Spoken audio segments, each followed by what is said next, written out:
Além da Vida, um encontro semanal com a doutrina dos espíritos, codificada pelo ilustre pensador francês Allan Kardec. Um momento de meditação, um momento de reflexão, um momento de luz. Além da Vida, uma mensagem de esperança para um novo amanhecer. Todos os domingos, às 8h30 da manhã, aqui, na Rádio Londrina.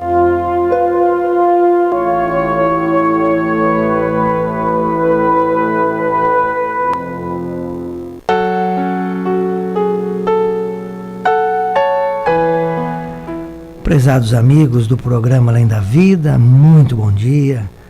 Aqui está Miguel, Camila e Cacá hoje no programa aqui, que os cumprimento com muito carinho, porque o tema hoje nosso de estudo, sobre a visão da doutrina espírita, né, Camila, vai ser uma coisa que nos conecta direto a Deus, né? Já falo de antemão, antes de qualquer coisa, para que aqueles que estavam pensando em fazer outra coisa, né, se concentrem no programa hoje, que vai ser uma dica muito boa para todos nós, né, Camila? Bom dia. Bom dia amigos que estão aqui ouvindo o programa. É com imenso prazer que a gente está aqui hoje para fazer mais um estudo, um bate-papo na visão espírita, né, de alguns pontos. E como o Miguel falou, o programa de hoje vai ter sensacional, né, porque é algo que mexe com todos nós. Não importa a religião ou aquilo que você acredita, o tema escolhido para a gente conversar hoje, ele envolve a todos, diretamente, né? Verdade, a gente estava até comentando, né, aqui com o Cacá antes de começar o programa. O Cacá é o que controla tudo aqui, a rádio, né, a mesa de som. E a gente estava conversando sobre a senhora Wanda Claro Dalcol, né, uma pessoa muito querida, do Cacá principalmente, e de todos nós. E a presença dela aqui é muito forte, né? Então a gente gostaria de fazer essa homenagem a ela e a todas as mães, né? Porque a mãe, ou aquelas pessoas que têm contato com crianças, com jovens, né? São espíritos iluminados, né? Cuidam dos filhos de Deus. E essa tarefa é muito importante, né? E é essa conexão com Deus que a gente vai estudar hoje, né? Como que o Espiritismo entende, como que o Espiritismo prova que essa conexão é verdadeira, é real, ela é constante, né? E é interessante que nós, na abertura do programa, a gente gostaria de colocar o que está na Gênese, que foi o último livro que Kardec escreveu em 1868, um ano antes de falecer, né? Que ele diz ali no subtítulo da obra, né, que a doutrina espírita é o resultado do ensino coletivo e concordante dos espíritos, né? Isso a gente tem repetido muito aqui no programa. E ele fecha esse texto dizendo: para Deus, o passado e o futuro são o presente. Então nós vamos ver hoje, pessoal, que pela prece, pela oração, pela meditação, nós nos conectamos com o Criador, com os espíritos superiores. E toda a nossa história, nossa existência, ela se liga, passado, presente e, claro, o futuro que a Deus pertence, ele fica bem mais amparado quando nós vivemos melhor no presente, né? Então, é esse o objetivo que a gente quer ver se consegue trazer para vocês hoje, para todos nós, todos os estudantes, todos os alunos das leis de Deus, nessa manhã do programa, né? E, claro, como sempre nós fazemos, abrimos com o Momento Espírita, esse material muito importante, valioso, que a Federação Espírita do Paraná já tem veiculado há mais de 30 anos, né? E está no mundo todo, alguns locais com tradução, né, para o seu idioma local, que é muito importante. Hoje o nosso tema do Momento Espírita é amor de verdade. Vamos ouvi-lo e já regressamos.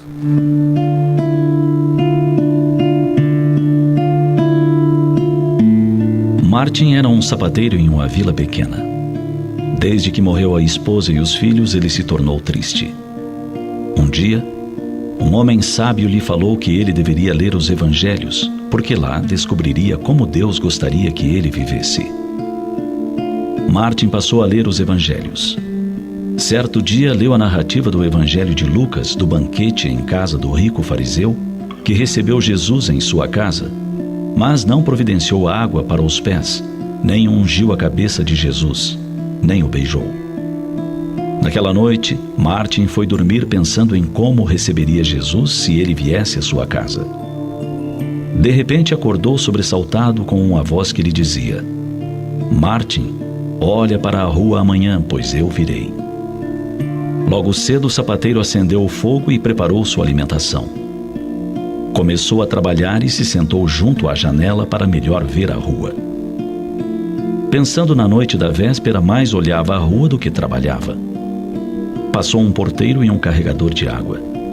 Depois uma mulher com sapatos de camponesa, com um bebê no colo. Ela estava vestida com roupas pobres, leves e velhas. Segurando o bebê junto ao corpo, buscava protegê-lo do vento frio que soprava forte. Martin convidou-a a entrar e lhe serviu sopa. Enquanto comia, ela contou sua vida. Seu marido era soldado, estava longe há 8 meses. Ela já vendera tudo o que tinha e acabara de empenhar seu chale. Martin buscou um casaco grosso e pesado e envolveu a mulher e o filho. Depois de alimentados e agasalhados, eles se foram, não sem antes Martin deixar na mão da pobre mãe umas moedas para que ela pudesse tirar o chale do penhor. Quando um velho que trabalhava na rua limpando a neve da frente das casas parou para descansar, encostado à parede da sua oficina e lar, Martin o convidou a entrar. Serviu-lhe chá quente e lhe falou da sua espera. Ele aguardava Jesus. O velho homem foi embora reconfortado no corpo e na alma, e Martin voltou a costurar uma botina. O dia acabou, e quando ele não podia mais ver para passar a agulha pelos furos do couro, juntou suas ferramentas, varreu o chão e colocou o lampião sobre a mesa. Buscou o evangelho e o abriu. Então, ouvindo passos, ele olhou em volta. Uma voz sussurrou: Martin, você não me conhece? Quem é? Perguntou o sapateiro. Sou eu, disse a voz. E num canto da sala apareceu a mulher com o bebê ao colo. Ela sorriu, o bebê também, e então desapareceram. Sou eu, tornou a falar a voz. Em outro canto apareceu o velho homem, sorriu e desapareceu. A alma de Martin se alegrou. Ele começou a ler o evangelho onde estava aberto. Porque tive fome e me destes de comer, tive sede e me destes de beber. Era hóspede e me recolhestes. No fim da página ele leu: Quantas vezes vós fizestes isto a um destes meus irmãos mais pequeninos, a mim é que o fizestes. E Martin compreendeu que o Cristo tinha ido a ele naquele dia e que ele o recebera bem.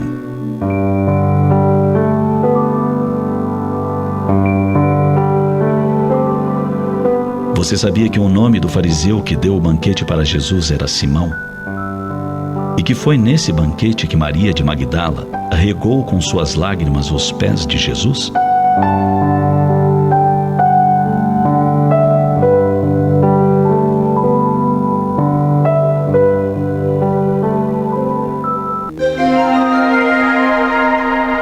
Os textos do Momento Espírita estão à sua disposição na internet. É só acessar momento.com.br.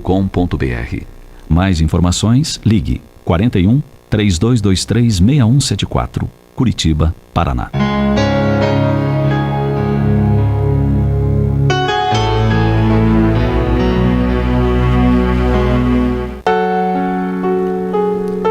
Tá aí, pessoal, a nossa mensagem de hoje do Momento Espírita, muito bonita, muito profunda, né, Camila? Que permite que a gente faça algumas reflexões, né? É isso aí, bacana, né? A gente observa ali, quando ele fala, né, da passagem de Jesus, quando ele fala, né, que tudo que você fizer ao próximo estará fazendo a ele, né? Essa é uma mensagem muito bacana que ele deixou, porque muitas vezes a gente pensa assim, eu vou só aqui me manter em oração, pedindo a Jesus, agradecendo, mas não faz nada para aqueles que estão ali nos momentos de dificuldade. Então ele frisa bem que tudo aquilo que a gente faz a quem está ao nosso redor, a gente vai estar agradando a Jesus, vai estar fazendo por Ele. A gente nunca sabe aquele que bate a nossa porta, aquele que está vivendo um momento difícil e vem nos procurar. Então todo o nosso amor tem que ser dado em todos os momentos, que isso sim vai frutificar no coração daqueles que nos procuram, e a gente vai estar sim fazendo a Jesus. Esse é o amor verdadeiro, aquele que faz por todos, né? É verdade. E quando fala de Jesus, a gente não cansa de recomendar. Nós temos adotado lá no Centro Espírita Allan Kardec de Cambé, que coordena esse programa, essa série que foi lançada em 2017, Os Escolhidos, né? Faz um sucesso tremendo, né, Camila? Eu sei que a Carol é fã dessa. Eu também, assisti Você todos. também. Quantas vezes já, né? 2 já? E tem uma passagem lá de Jesus conversando com as crianças, olha só, né? É o 3º episódio da 1ª temporada. E em determinado momento ele diz assim para as crianças: eu tenho um trabalho que é maior do que o meu ofício, né? E é o que a gente vê nessa história, né? Ele tinha o trabalho ali de sapataria, de sapateiro, né? Mas ele não deixava de fazer um ofício maior, que é de ajudar as pessoas, né? De ser caridoso, de ser benevolente, de não julgar, né? E acolher a todos. E é como a Camila disse, né? À medida que nós fazemos isso pelo próximo, nós estamos fazendo por nós mesmos, é claro, né? É uma forma da gente crescer e entender muitas situações da vida, mas principalmente nós estamos conectados à divindade, né? Que é esse o trabalho maior, né? Por isso que nós estamos aqui na Terra. A Terra é uma escola de almas, né? Nós vivendo na matéria, não tem como nós desconectarmos daquilo que nós somos em essência, que somos espíritos imortais. A verdadeira vida é a vida espiritual, no plano espiritual, e estamos aqui de passagem. E o tempo que estivermos aqui, né, Camila, tem que ser melhor aproveitado da maneira assim que cresça, que progrida, que leve felicidade. Com certeza, né, Miguel? Igual você leu ali na abertura da Gênesis, quando ele fala, né, que a gente está vivendo o passado e o futuro é o presente. Por quê? Porque a gente está vivendo hoje aqui encarnado, pegando coisas do nosso passado para a gente resgatar, que vão o quê? Nos levar para o nosso futuro. Então, quando Kardec traz essa passagem, essa frase, fica marcado por quê? A gente está aqui resgatando coisas que fizemos no passado, pensando no nosso progresso do futuro. Então, isso nos motiva a ser melhor todos os dias. E a hora que vem a mensagem do Momento Espírita falando para a gente pensar no amor verdadeiro, pensar no próximo, a gente tem o nosso ofício, o nosso trabalho, a nossa família. Mas a hora que a gente busca fazer algo mais, a gente coloca a nossa dedicação, o nosso amor, a nossa paixão naquilo, a gente vai estar fazendo para todos como se fosse para Jesus. Então essa mensagem que ele traz é para que o nosso coração se encha ali desse amor verdadeiro e a gente busque mais ajudar o nosso próximo. Porque o dia que a gente compreender que todos nós somos irmãos, filho do mesmo Pai, que é Deus, a gente vai tratar a todos da mesma forma, a gente vai querer que todos nos tratem da mesma forma e a gente vai ter um amor igual por todo mundo, né, Miguel? É verdade. E por que essa preocupação com o próximo, né? As pessoas podem perguntar. É a orientação que os Espíritos nos dão, é a orientação que o próprio Cristo nos dá na oração dominical, né?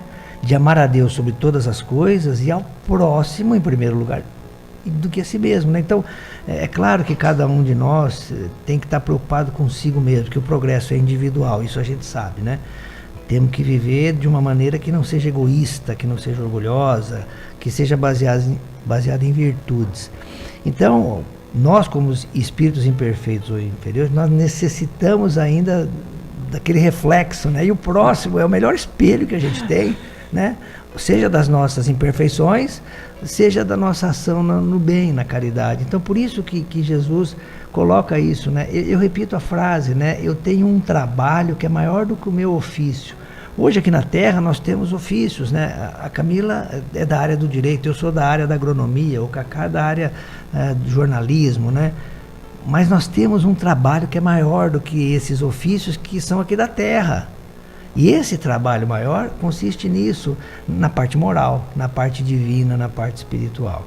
Então, e como fazer da melhor maneira esse trabalho? É o tema hoje do nosso estudo, né? Que é a primeira lei moral que Kardec vai colocar na terceira parte do Livro dos Espíritos, quando ele trata das leis morais. Nós vimos no mês passado da lei divina ou natural, que é a lei de Deus. E aí a gente está agora estudando na sequência todas as 10 leis que compõem a recomendação dos Espíritos, né? Há uma semelhança com os 10 mandamentos, a parte divina da lei de Moisés, né? Que agora nós temos aqui no Espiritismo vindo de forma mais abrangente, mais detalhada, mais ampliada. Por quê? Porque os espíritos desta época, desde o final do século XIX, quando foi lançado a doutrina espírita na França, em Paris, até agora, são espíritos que têm um melhor entendimento do que a época de Moisés, do que a época de Jesus. E não é coincidência, né, Camila, de ser a lei de adoração a primeira lei, né? Faz sentido, né? Faz todo sentido, né? Kardec, como o excelente estudioso que ele era, né? Ele coloca sempre na ordem, na ajuda dos bons espíritos. Porque o que fala essa lei de adoração? Ela traz basicamente quando a gente faz a nossa conexão com Deus. Essa lei de adoração, ela traz a nossa visão de que a gente precisa se ligar com o nosso Criador, que a gente precisa ter essa conexão, que as nossas orações, tudo aquilo que a gente deseja e pede, tem que vir do fundo do nosso coração, tem que ter essa conexão com o nosso Criador. Ele fez todo mundo, fez os espíritos, criou, nos colocou aqui para aprender.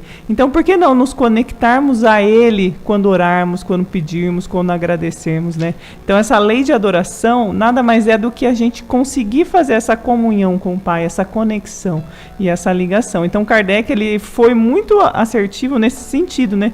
Ela ser a primeira lei. Por quê? Depois dela, a gente vai compreender melhor todas as outras que virão.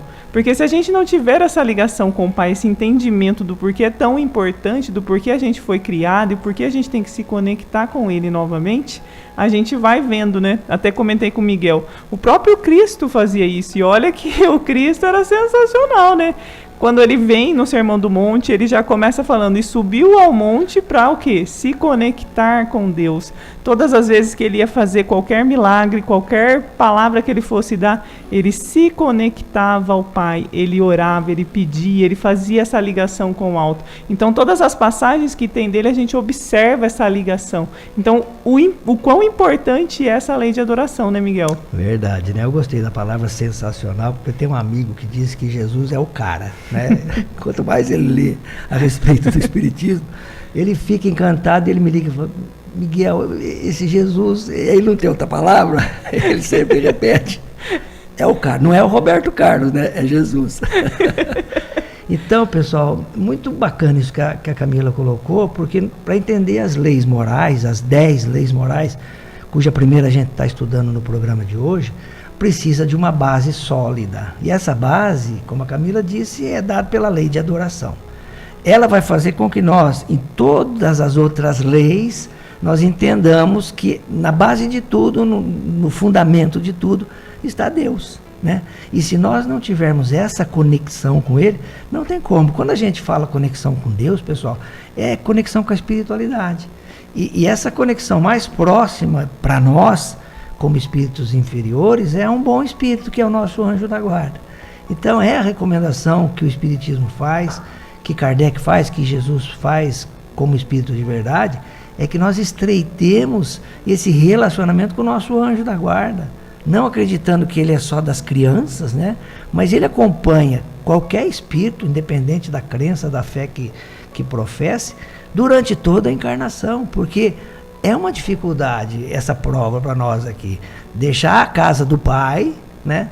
E vir a matéria para as provas e expiações necessárias ao aprendizado. Então Deus é tão bondoso que Ele manda junto com a gente um espírito bom. Um amigo, ele vai. Ele que vai inspirar a gente o tempo todo no bem, né? Só que a gente às vezes não ouve, né, Camila? Mas é igual os amigos mesmo, né? Quantas vezes você estava lá e ia fazer uma coisa errada, o amigo falou, não faz isso, ó, essa pessoa aí não é boa. E você fala, não, eu vou sozinho, deixa comigo. Não. E fez errado, né? Olha, o exemplo do amigo é o melhor. Às vezes ele não está seguro do conselho, ele dá e fala assim, eu vou morrer abraçado com você nessa ideia, mas vamos junto. É o seu anjo da guarda, ele está ali. Exatamente. Se você pedir, ele vai te intuir, não que ele vai vir e vai te falar, faça isso, porque Sim. a gente tem o livre-arbítrio, né, Miguel? Exatamente. Mas ele vai te intuir sempre no bom caminho. Se você pedir, se você ter essa conexão com ele, ele vai te intuir e mostrar ali o que realmente você precisa fazer. E muitas vezes a gente fala, nossa, que ideia boa que eu tive, né? Nunca lembra do anjo da guarda ali do amigo espiritual, né? Nem lembra, nem agradece, né? Mas tudo bem, ele é um bom espírito, ele não se incomoda. Pessoal, para aqueles que estão chegando hoje no programa, nós estamos estudando sempre no segundo domingo o Livro dos Espíritos, que é a obra básica da doutrina espírita e foi lançado no ano de 1857. Nós estamos na terceira parte, que trata das leis morais, e estamos estudando a primeira lei, que é a lei de adoração. Essa lei, Kardec coloca 6 subitens, né? Em 25 questões. São 25 questões, perguntas e respostas, mas que uma pergunta e resposta dá um seminário, né? Eu já participei de várias, a Camila também, com pessoas que estudam a doutrina espírita, e aqui fica uma recomendação, logo no começo do programa, para a gente não esqueça, os estudos que o professor Cosme Massi faz a respeito desse capítulo. Seja no Kardec Play, né, que é um estudo sistematizado que ele disponibiliza através da plataforma do IDEAC, Instituto de Divulgação Espírita Allan Kardec, ou mesmo palestras que estão no YouTube, vale a pena consultar, né? Então, é nessa forma que a gente também aprende, ouvindo pessoas que têm um maior conhecimento ou interpretam melhor os ensinamentos espíritas. Nesses 6 itens, que começa com o objetivo da adoração, que a Camila deixou bem claro aqui, o objetivo da adoração ou da lei de adoração é que o nosso pensamento, o nosso sentimento se eleve até Deus. A gente mantém essa conexão o tempo todo, porque o tempo todo nós somos espíritos e estamos ligados ao plano espiritual. Depois fala da adoração exterior, vida contemplativa. Tem o subitem, a prece, que eu acredito que a gente vai centrar mais nele, né, Camila? E depois finaliza com politeísmo, né? Isso aí, crença do passado, né? Crença em vários deuses, e sacrifícios, que também era uma prática primitiva, vamos assim dizer, né? Da época que a humanidade não estava mais evoluída, que através da imolação de animais e até de seres humanos, se pensava, né, que isso seria agradável a Deus, equivocadamente, né, Camila? Então é isso. Então a gente vai passar rapidamente pelos primeiros itens e vamos se atentar no item da prece, né? E é isso. Nesse começo, né, nesse objetivo da adoração, Kardec e os espíritos superiores vão comentar isso, né, que esse sentimento de adoração é um sentimento inato, ou seja, tá no espírito, como desde a criação, né? E os espíritos dizem que nunca houve povos ateus que não acreditassem na divindade, ou no poder supremo, ou no ente supremo, seja lá o nome que se dê a ele, né? Então, sempre se adorou veladamente ou abertamente a Deus ou a divindade, mas de formas diferentes. Por isso que nós temos as diferenças de religiões, de crenças, as diferenças de idiomas, né? Agora a gente vai entender pelas orientações dos espíritos que essa adoração ela só é verdadeira, está ali na questão 653, se ela provém do coração. Muitas vezes a gente vê aquelas palavras soltas, só proferidas de lábio, mas os espíritos sentem a vibração das palavras quando elas são ditas do fundo do coração, né, Camila? É bem isso, né, Miguel? Quem de nós já não começou um Pai Nosso, porque a mãe ensina que tem que orar à noite, né? Daí a gente senta e vai falar o Pai Nosso, rezar o Pai Nosso e dorme no meio, né? Porque a gente não está nessa conexão com o Pai.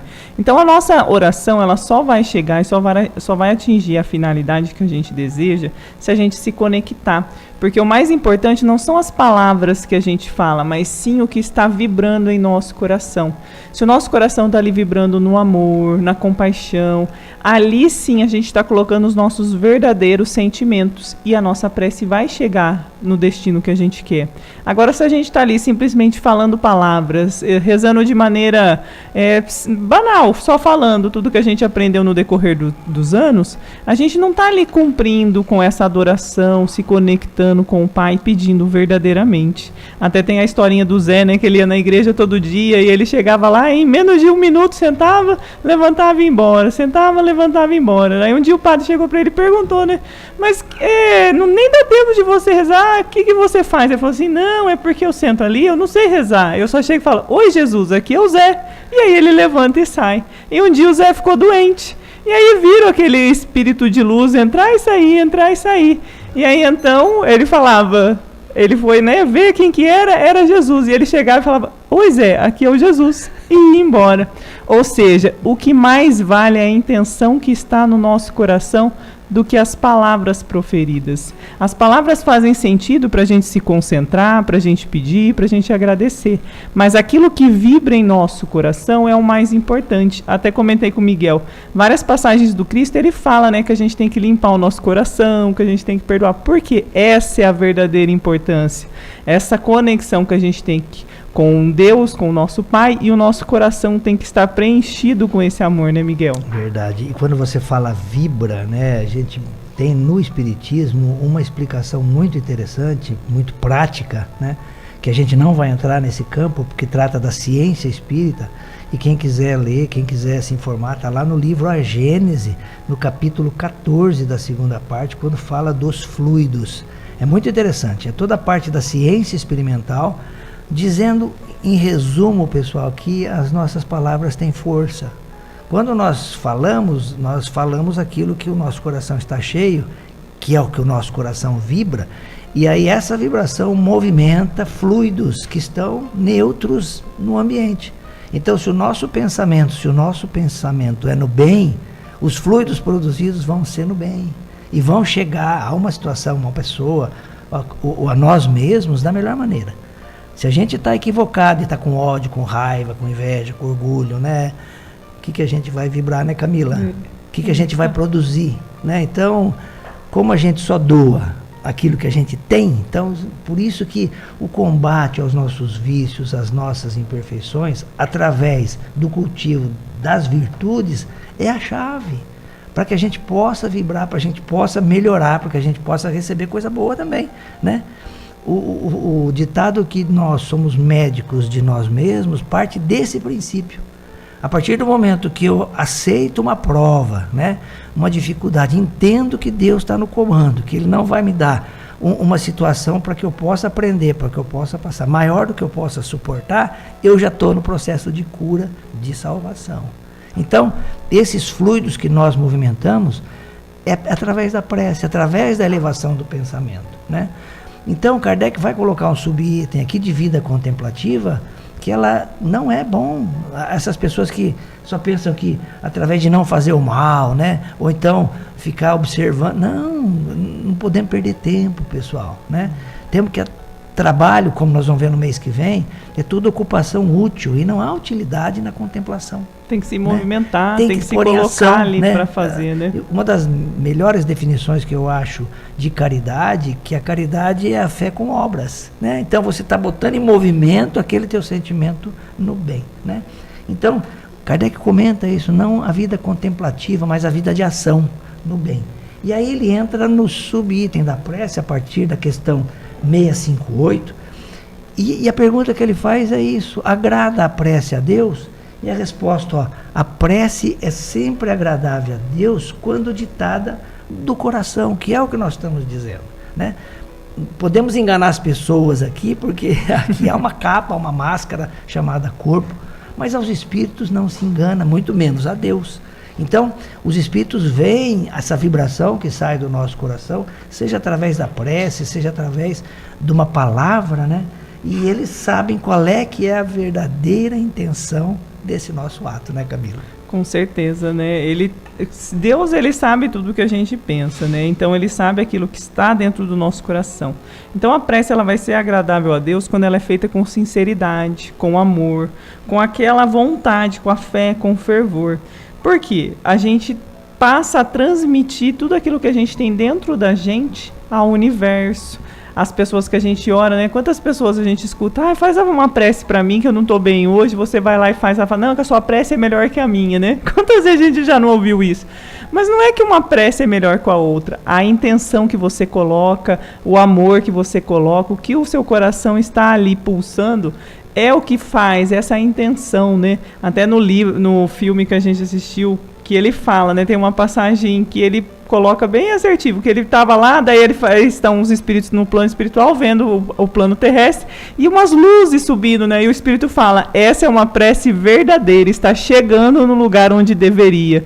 Ou seja, quando a gente faz uma prece com as melhores intenções, de forma verdadeira e pura, que vem do nosso coração, ela realmente chega ao destino que tem que chegar. Agora, se a gente faz aquela prece só por cumprir tabela, de fato, ela não vai ser atendida. Então, aqui ele fala, é agradável a Deus aquela que é feita com sinceridade, com fé, com fervor. Ali, pensando que realmente vai acontecer, né? Acreditando naquilo que a gente está orando e nas palavras que estamos falando.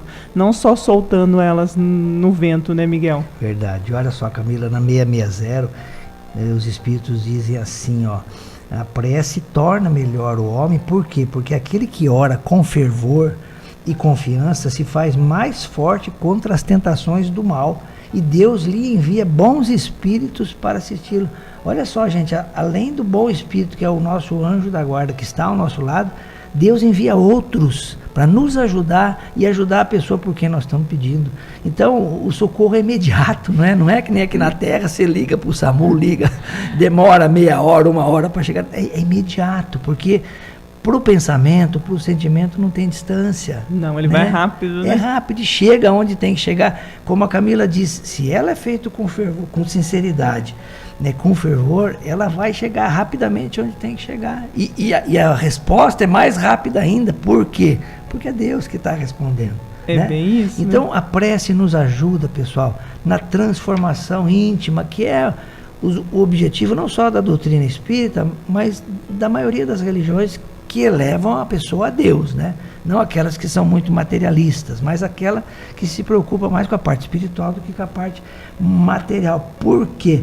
Porque sempre as boas ações vão prevalecer e nos atos que a gente praticar vão ser muito mais significativos e representativos para todos nós, para quem está fazendo, para quem está recebendo, e isso é o que vale, isso que é importante.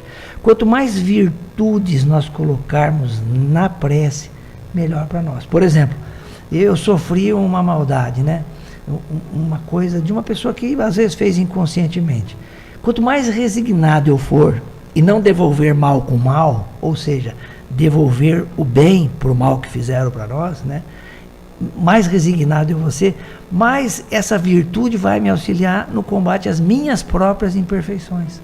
E vai também ajudar essa pessoa, se ela está equivocada, ela vai poder enxergar. E aí, quando eu oro por ela, se ela não se arrependeu, a gente chegou a ver uma questão, né? Que é a questão que está falando sobre o arrependimento, a 997, vamos ver se a gente vai conseguir chegar lá, né, Camila? Uhum. Então, é muito interessante o que os espíritos dizem. Nós fazemos a nossa parte, nós oramos pela pessoa com todo carinho, com toda sinceridade, com a melhor intenção do mundo. Mas se o próximo, a outra pessoa, não fizer a parte dela, aí é ela que se acerta com os espíritos. A gente tem que cuidar da nossa parte, né, Miguel? Fazer por nós. A gente está aqui, espíritos individuais. Então, a gente tem que buscar o nosso progresso e a nossa melhora de forma individual, pensando ali no coletivo. Então, é o que ele falou. Se aquele espírito que me fez algo, não está satisfeito, está bravo comigo, não importa. O que importa é a minha posição. É a minha virtude em perdoar, em querer o bem, continuar orando para que ele receba toda a ajuda e todo o entendimento possível. Até nas passagens do Cristo, né, a gente observa que ele fala, né, limpe o seu coração, perdoe para que a sua oração ganhe força. Em todos os momentos o Cristo traz para a gente que o nosso coração tem que estar ali limpo. Então, se a gente perdoa, se a gente desapega desse sentimento de querer se vingar, de querer fazer o mal, de querer prejudicar, e passa a orar por aquele irmão, porque a gente sabe que todo mundo tem o seu momento de dificuldade. Muitas vezes ele fez isso no momento em que eles não estavam ali pensando direito. Então a gente tem que também relevar, aprender a perdoar dessa forma, né, Miguel? E quando a gente faz essa oração, a gente vai desvinculando esse laço de ódio, de maus sentimentos que vai nos unindo às pessoas. E é esse o amor, essa vibração que a gente tem que ter quando a gente fala das orações. É esse coração limpo. Por isso que Cristo fala que tem que perdoar, que tem que liberar. Até na oração de Pai Nosso, né, ele fala pra gente. Então, por que não praticarmos isso em oração? O outro não precisa nem ficar sabendo, né, Miguel? Então é mais fácil. E eu lembro de um amigo, Alberto Almeida, você deve conhecer também, um orador muito conhecido lá de Belém do Pará, médico, né, terapeuta, e ele vem todo ano para o Paraná por ocasião da Conferência Espírita Estadual, né, e numa das vezes que ele esteve em Londrina, ele falando do perdão, e uma frase que marcou e marca nas palestras dele é que perdoar é transformar nó em laço, né? Então é esse o trabalho, e eu acredito que um dos trabalhos principais que tem na prece, seja o auto-perdão, como a Camila disse, né, que começa em nós, ou perdão ao próximo, né? Então, fazendo a nossa parte. Tem uma resposta aqui na questão 664, que eu vou fazer questão de ler, nós temos um tempinho, que fala da ação física da prece, fala da ação educativa da prece, né? E como a gente deve ter a prece por dever, né? Isso foi um seminário que a gente acompanhou com o professor Cosme Massi, né? E eu coloco para vocês aqui a resposta, né? Os espíritos dizem assim, ó, na parte da ação física, na prece não pode ter por efeito mudar os desígnios de Deus, mas a alma por quem se ora experimenta alívio, mesmo aquela alma que não se arrependeu, né, Camila? Ela vai sofrer um alívio, vai ser uma ajuda inicial da nossa parte. Mas a prece é muito mais que isso, né? Muito mais do que dar um alívio. É dar uma cura ou até uma salvação. Porque recebe assim um testemunho do interesse que inspira aquele que por ela pede. E também porque o desgraçado, ou seja, aquela pessoa que está com problema, sente sempre um refrigério quando encontra almas caridosas que se compadecem de suas dores. Então, o efeito físico, a gente comentou aqui, dos fluidos, né? Se nós estamos preocupados e estamos enviando fluidos bons, eles vão ter um efeito menor, podia ter um efeito maior. A resposta segue assim agora na ação educativa.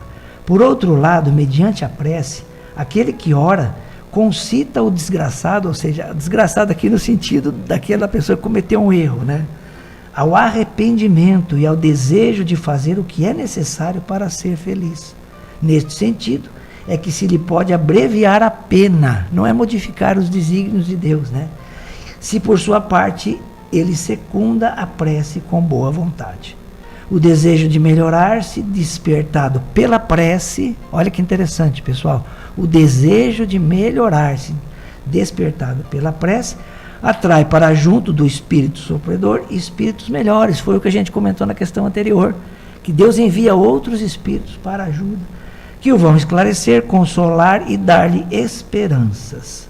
Jesus orava pelas ovelhas desgarradas, mostrando-vos, desse modo, que culpados vos tornaríeis, se não fizesseis o mesmo, pelos que mais necessitam das vossas preces.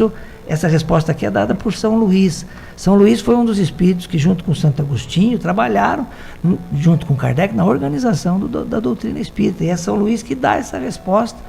Olha o finalzinho dele, mostrando que Jesus orava o tempo todo, como um dever, como aquilo que a gente tem que fazer sem pensar. Hoje nós fazemos com segundas intenções. Nós somos espíritos inferiores, a gente sabe que orando, mesmo quando ela é de sentimento puro, a gente vai ter um benefício.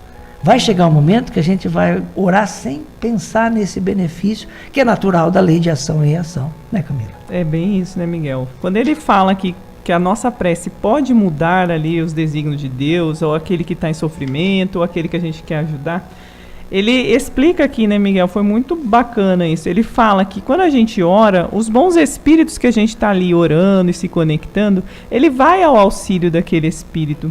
E a gente, nas obras de André Luiz, que a gente pega, né, de Chico Xavier, alguns livros, ele explica bem, ele elucida esses exemplos, né?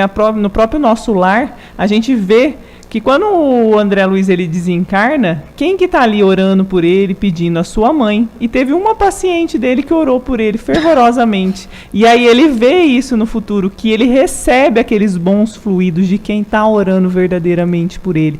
Por quê? Porque você sente a hora que a vibração chega, porque aqueles bons espíritos, no momento da sua prece, feita com aquele amor, com aquele carinho, com aquela dedicação, os bons espíritos vão lá se conectar com aquela pessoa pela qual você está pedindo e ela recebe. Então isso é um benefício. Se ela tiver então com o coração aberto, né, Miguel, buscando essa ajuda, ela vai receber com toda certeza e ela vai ter aquela sensação de que está sendo ajudada. E isso é o mais importante, porque como ele fala, né, o próprio Cristo ele trouxe uma mensagem parte que ele fala: pedi e obtereis, buscar e achareis, bater e vos abrirá. Mas ele não diz, né, que vai ser ali no mesmo instante. A gente riu porque aqui ele fala: não vai mudar os desígnios de Deus, porque aquilo que você tem que passar, provavelmente você já planejou, é algo que você está resgatando. Mas quando você pede, ele te dá o alívio, ele te dá o amparo, ele te dá o sustento e a ajuda para você suportar aquele momento de dificuldade.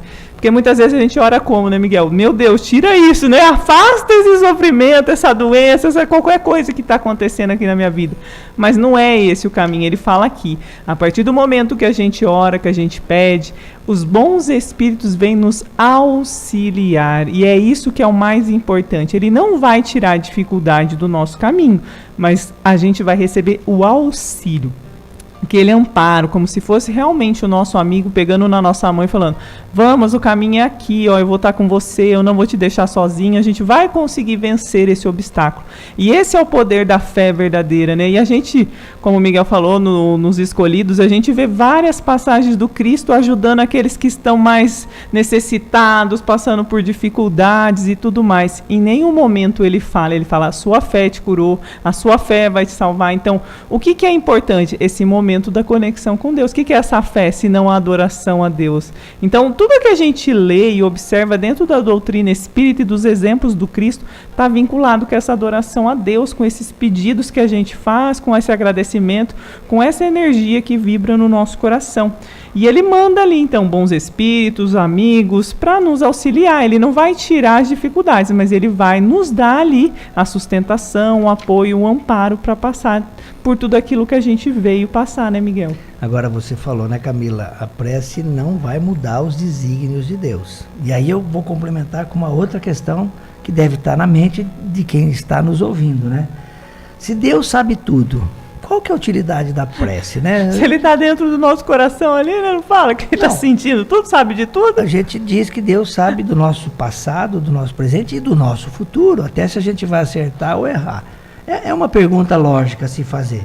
Agora, os espíritos vão contrapor essa pergunta. Na questão 871, que às vezes a gente faz questão de ler a resposta, pessoal, para vocês, para que nada se altere do texto dos espíritos superiores. Porque às vezes o comentário da Camila e meu, ele vem com viés nosso, né? Mas quando a gente lê a questão, a não ser por erro de tradução, né, que muitas vezes a gente descobre, mas é muito difícil, ainda mais de algumas edições que a gente consulta, sabendo já que já foram consertadas. E na 871 vai dar um esclarecimento em relação a isso, né?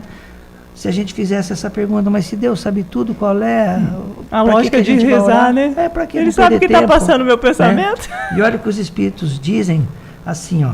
Isso equivale a perguntar por que não criou Deus o homem perfeito e acabado. E aí ele reporta uma outra questão, a 119. Por que passa o homem pela infância antes de chegar à condição de adulto? Olha só, por que a gente... Se nós somos espíritos imortais, por que a infância? Por que já não nasce adulto? Não, porque ele nasce perfeito, né? E olha que os espíritos vão completar. A prova não tem por fim dar a Deus esclarecimentos sobre o homem, pois que Deus sabe perfeitamente o que ele vale. Mas dar ao homem,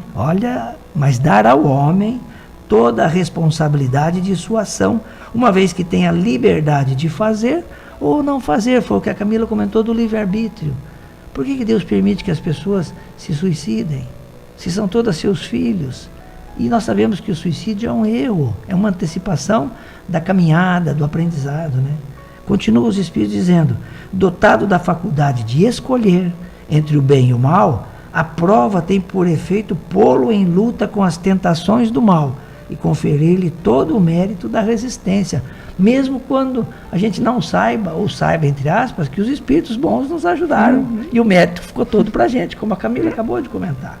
Ora, conquanto saiba de antemão se ele se sairá bem ou não, Deus não o pode, em sua justiça, punir nem recompensar por um ato ainda não praticado.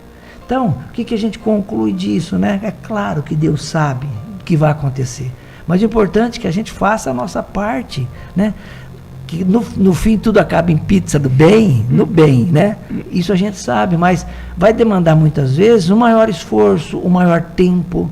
Cada situação que nos acontece na vida tem a sua condição específica, cada pessoa. Uma vez eu ouvi uma pessoa dizer, um estudioso da botânica dizer, olhem uma árvore. Não existe uma folha igual a outra.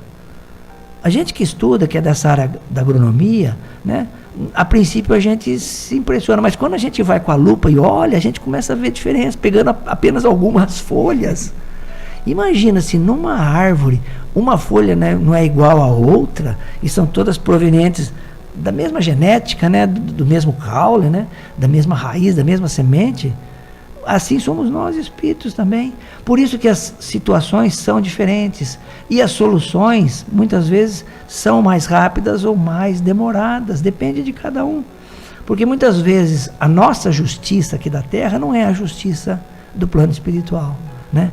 Que é uma justiça mais verdadeira do que a nossa aqui da Terra. Muitas vezes a pressa nossa aqui faz com que a gente agrave o erro.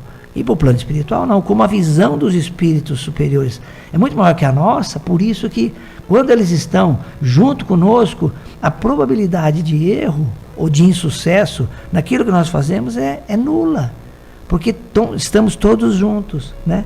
Kardec vai fazer um comentário muito interessante a essa resposta e diz assim, ó: assim sucede entre os homens, por muito capaz que seja um estudante, por grande que seja a certeza de que se tenha de que alcançará bom êxito, ninguém lhe confere grau algum sem exame. Por melhor que seja o estudante, ele tem que fazer as provas de final de ano, final de semestre, né, Camila? A gente foi estudante, a gente a gente sabe. Isto é, sem prova, do mesmo modo, o juiz não condena um acusado, senão com fundamento num ato consumado, e não na previsão de que ele possa ou deva consumar esse ato. Né? A Camila da área do direito, ela sabe disso. Por isso que tenta se reunir o maior número de provas possíveres para poder dar um veredito, né? Mais justo. Né, é igual a gente reza pedindo paciência, que vem? Teste de paciência, Miguel. Exatamente. E Kardec finaliza, ó: quanto mais se reflete nas consequências que teria para o homem o conhecimento do futuro, melhor se vê quanto foi sábia a providência em lhe ocultar, ou seja, não revelar.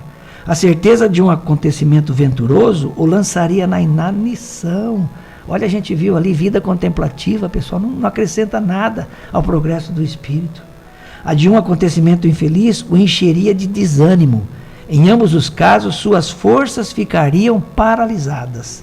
Daí o não lhe ser mostrado o futuro, senão como meta, que lhe cumpre atingir por seus esforços, mas ignorando os trâmites por que terá de passar para alcançá-la. O conhecimento de todos os incidentes da jornada lhe tolheria a iniciativa e o uso do livre-arbítrio. Imagina a gente, pessoal, sem iniciativa e sem poder escolher. Seriam máquinas, né? E ele finaliza dizendo: ele se deixaria resvalar pelo declive fatal dos acontecimentos, sem exercer suas faculdades. Quando o feliz êxito de uma coisa está assegurado, ninguém mais com ela se preocupa. Olha que sabedoria nessas palavras, né, Camila? É verdade, né? O quanto importante é.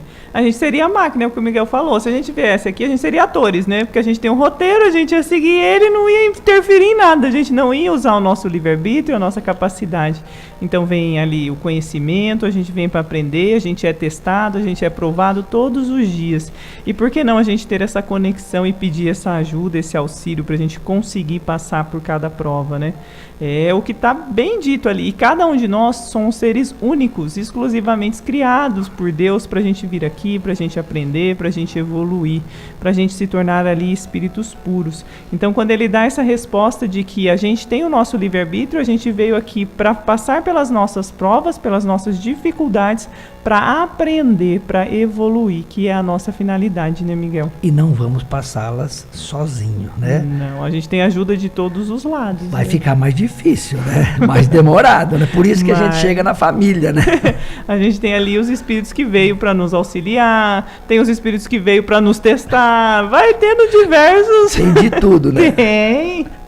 Tá certo. Pessoal, a gente queria deixar a recomendação também de uma biografia de Kardec que está na Revista Espírita de janeiro de 1866. Esse material pode ser acessado pelo aplicativo gratuito Kardecpedia. Baixa no celular, baixa no computador. E na Revista Espírita de janeiro de 1866, o título é Considerações sobre a Prece no Espiritismo. Por que a gente está recomendando? Né? Nós estamos estudando um texto que Kardec apresentou em 1857. Né? Depois tem o Evangelho segundo o Espiritismo, que a Camila comentou aqui em off no programa, que é todo um tratado sobre conexão com o divino, com o espiritual, né? Que foi lançado em 1864. É um livro, né? A gente nem entrou direito no Evangelho, né? Porque não daria tempo. Então fica esse material de 1866, foi bem ali, vamos dizer assim, na fase de trabalho filosófico, científico de Kardec, e ele coloca um texto muito bacana, consegui ler hoje de manhã, está muito bacana para o fechamento disso que nós comentamos aqui no programa hoje, né? E vamos passar agora para ouvir o nosso amigo José Antônio Vieira de Paula, através do seu programa Reflexão Espírita, que ele traz um título interessante que com certeza está conectado com o tema que foi estudado e com o momento espírita também. O tema do Zé Antônio chama O Amor Organiza. Olá, amigos. Por muitos anos nós estudamos os biógrafos de Chico Xavier, sempre apaixonadamente, sempre envolvidos pela história de Chico, os casos da vida de Chico. Escrevemos um livro em 97, Um Minuto com Chico. Até o tema é importante, foi tema do Jornal Imortal por muito tempo. As pessoas perguntaram por que eu escolhi o livro Um Minuto com Chico. Porque um minuto passando, você do lado de Chico Xavier, você aprende muita coisa, muita. Agora imagine um segundo do lado de Jesus, hein, gente? É muito ensinamento. Mas o Chico sempre ensinava muita coisa. Mas naquele período que eu fazia levantamentos de casos, as pessoas que conheciam fatos, histórias, me procuravam para narrar casos. E teve um que eu nunca li em lugar nenhum, e eu acabei não tendo tempo de registrar no livro que eu escrevi. Foi um caso contado pelo seu Euclides Alves de Araújo. O seu Euclides foi uma bênção que Londrina teve aqui, porque ele foi um dos pioneiros do espiritismo, desencarnou há alguns anos, com 90 e poucos anos de idade. Ele veio do interior, se eu não me engano, de Minas ou de São Paulo. Ele veio farmacêutico, espírita, doutrinaríssimo, numa época em que não existiam médicos, não existia sistema de saúde, e o farmacêutico era a referência da comunidade. Londrina era muito nova ainda. E ele atendia as pessoas, como o farmacêutico fazia naquelas épocas, mas sempre como um cristão, sempre como espírita.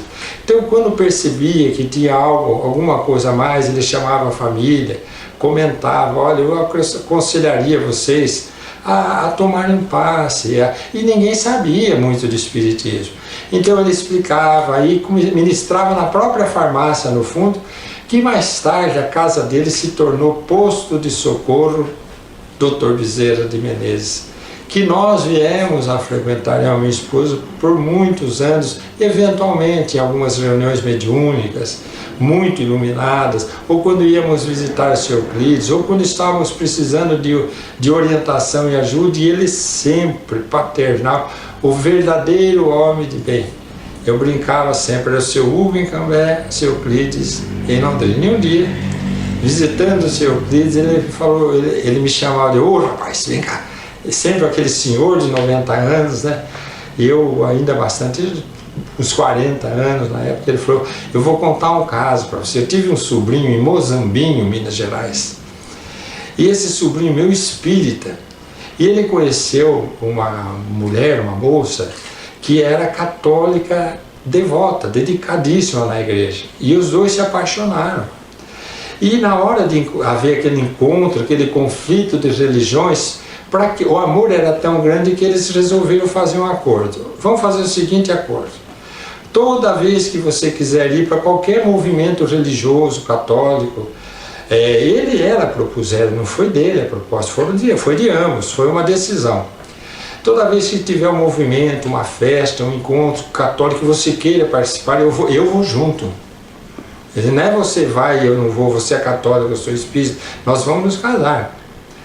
Porém, toda vez que eu tiver um encontro, um movimento, um seminário, alguma coisa importante que eu acho que eu devo ir espírita, você vai junto. Toparam, casaram, viveram em plena harmonia dentro desse raciocínio. E uma coisa que era muito comum é no dia 12 de outubro, eles iam para Aparecida do Norte. Então eram aqueles milhares de pessoas, aquela imensa organização, aquelas pessoas que chegavam de todos os lados do país. e para comemorar o dia de Nossa Senhora. E ele, como espírita, sem nenhum preconceito, ao contrário, compreendendo perfeitamente a natureza daqueles votos, daquela dedicação, que essa é a característica do espírita. O fato do espírita entender que nós não precisamos de determinadas coisas não quer dizer que nós não sejamos extremamente agradecidos ou dependentes morais de Nossa Senhora, porque o somos. Ela é um espírito de imensa luz. E nós sabemos que ela é um instrumento de Deus para o nosso mundo, porque foi escolhida para ser a mãe de Jesus. Então o espírito não teria dificuldade de entrar nesses rituais. Talvez só ajoelhar ou se levantar fosse o mais difícil, mas fica lá na porta da igreja, assiste com respeito e tudo tranquilo. Só que ele gostava de ir lá no Chico Xavier uma vez por ano, 2 vezes por ano, para assistir às tarefas do Chico, lá em Uberaba já.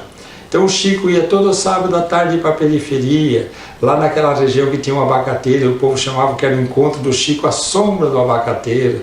Juntavam 600, 700 mil pessoas, 600, 700 ou quais pobres, que vinham das periferias, e o resto gente do Brasil inteiro que vinha para ver Chico. Então era um ambiente de confraternização, mas não tinha organização. O pessoal ia se amontoando, ia chegando, recebiam cestas básicas, recebiam... lógico que tinha uma organização discreta, recebiam, passavam a cumprimentar o Chico dava uma moedinha, punha na mão da pessoa uma moedinha, que valor que tinha isso? Não sei se compraria um pão naquela época, abraçava, beijava um por um. E a esposa desse sobrinho do seu Euclides ia lá assistir o Chico. Então contou o seu Euclides que em determinado momento o sobrinho dele estava indo para o carro para vir embora, tinha acabado as atividades da tarde naquela periferia. Cadê a esposa dele? Ele começa a procurar, de repente ele vai voltando, procurando no meio daquela multidão, ele vê que ela está conversando com o Chico. E aí ele fica esperando, né, até emocionado. E quando ela chega, ele pergunta: o que você foi falar com o Chico? Ela diz: não, eu fui perguntar como é que ele organiza isso aqui, porque não tem nada organizando. É muita gente, aqui está tudo flui tão naturalmente, aqui eu não entendi como é que é a organização aqui, porque ela está acostumada com aquela organização de Aparecida do Norte, né, tudo bem coordenado. Eu falei, eu não vi organização, mas vi que tudo fluía de uma maneira tão natural. Eu fui perguntar para o Chico, eu falei: Chico, quem que organiza aqui? E aí ele perguntou para a esposa, e o que ele respondeu? Ele falou: é o amor, minha filha. Aqui quem organiza tudo é o amor. E ela saiu de lá modificada. E aí o seu Cristo, com aquele sorriso estampado no rosto, de um espírita dedicadíssimo, de um verdadeiro homem de bem, ele sorriu contando para mim assim: hoje ela é expositora espírita junto com o marido. E contou esse caso para nós, muito marcante. E para nós o que ficou marcado não é o fato dela ter se tornado espírita, porque segundo o próprio Chico dizia, se todos os religiosos se tornassem, lessem o espiritismo, tornariam-se melhores religiosos dentro das suas religiões. Não precisavam mudar de religião. Se todos os sacerdotes conhecessem a doutrina espírita, se tornariam melhores sacerdotes, não precisariam mudar de religião. Então o que me marca realmente é a resposta que Chico deixa para essa jovem senhora, dizendo: quem organiza tudo aqui é o amor. Até o nosso próximo encontro. Tá aí, pessoal, a mensagem do nosso querido amigo Zé Antônio, né, que hoje no plano espiritual, mas muito presente nas nossas vidas, continua amparando a todos, né? Agora ele faz as pontes entre a terra e o céu, né? E parece que hoje, né, Camila, é dia de homenagear as pessoas, né? Eu queria fazer aqui uma homenagem ao seu Euclides Araújo, o espírita muito conhecido aqui em Londrina, já falecido, ele e a sua esposa Jandira, né? Eles tinham um trabalho de cura ali na Rua Argentina, muito conhecido, né? Se não me engano, o trabalho era coordenado pelo Dr. Bezerra de Menezes, né? Um trabalho muito, muito importante, né?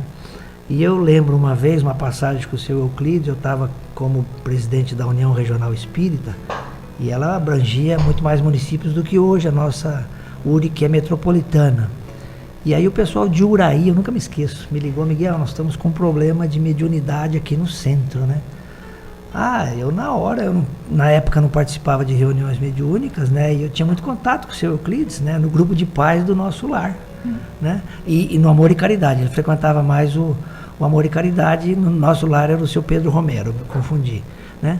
E aí eu fui falar com o seu Euclides: estou precisando da ajuda do senhor, né? Lá em Uraí está com um problema. Falou: Miguel, vamos lá, um dia que tiver o trabalho público, vamos lá. Aí ele foi comigo. Eu nunca esqueço o pessoal na porta do centro, antes de começar o trabalho.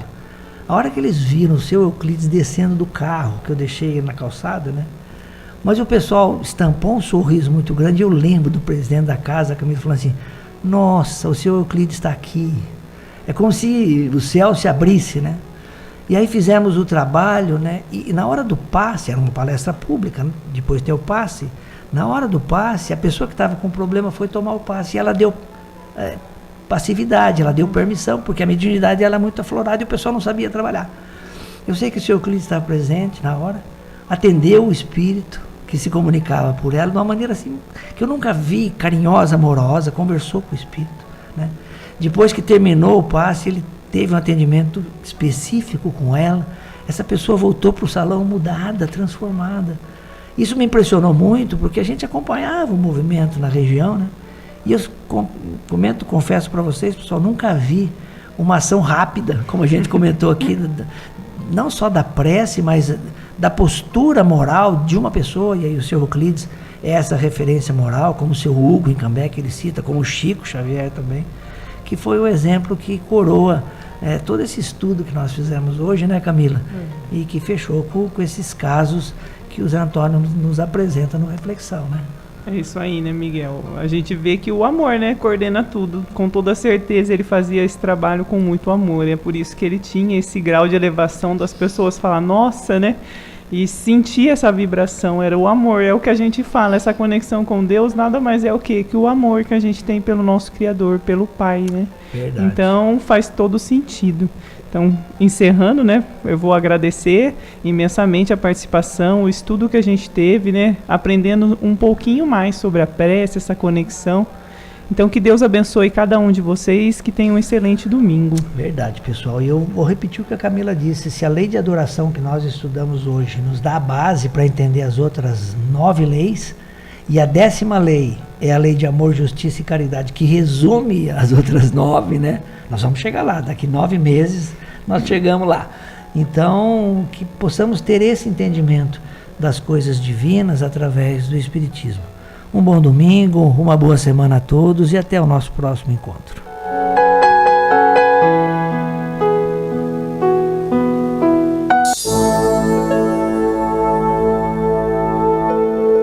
Além da Vida, um encontro semanal com a doutrina dos espíritos, codificada pelo ilustre pensador francês Allan Kardec. Um momento de meditação, um momento de reflexão, um momento de luz. Além da Vida, uma mensagem de esperança para um novo amanhecer.